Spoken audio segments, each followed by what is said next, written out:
Come closer, come closer.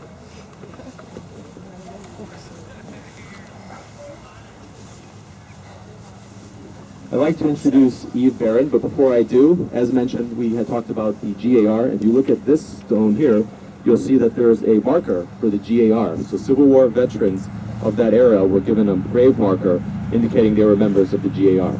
Now, I'll turn it over to Eve.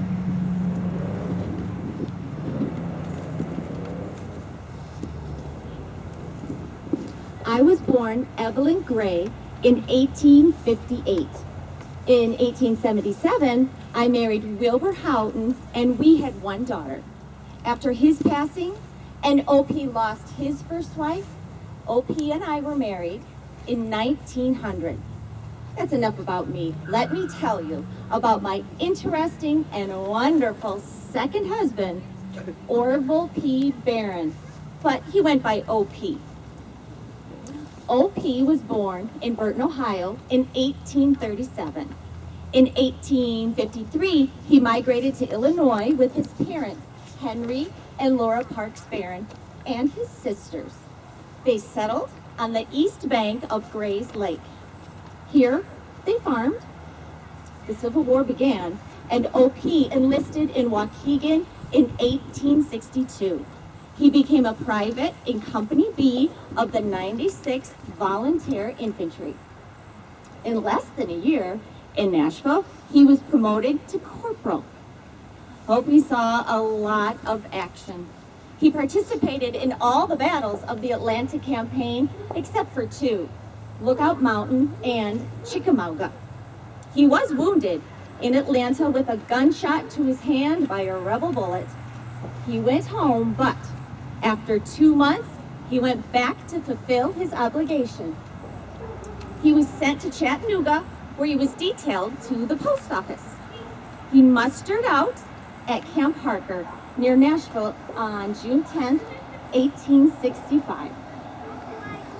O.P. returned to farming, and in late 1866, he married Delia Edwards. She had been born here in Avon Township. They had 5 children.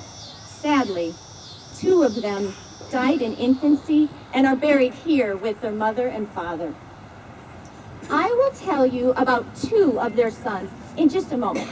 But first, let me tell you that O.P. and Delia were leaders in early Gray's Lake. He was one of the first trustees of the new village in 1895. As a veteran of the Union Army in the Civil War, he was an active member of GAR. In fact, he helped to organize the sailors and the soldiers reunions in the 1890s. Both O.P. and Delia were active in the early Congregational Church. The building is still standing at the northeast corner of Lake and Center Streets.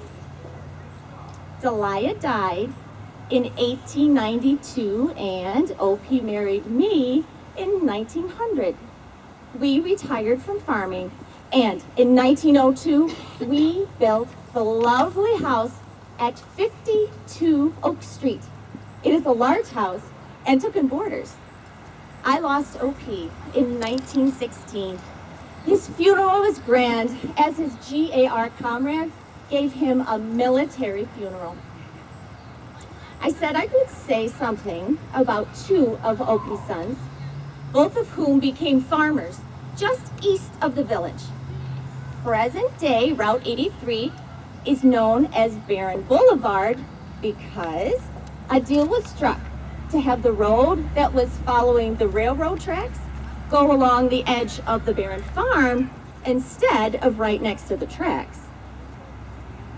Earl Barron was also a village trustee for a short length of time.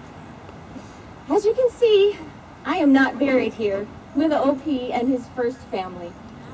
That ends my story for today, and I would like to thank all of you for coming. It was wonderful to see all of your faces. Thank you, Ruth.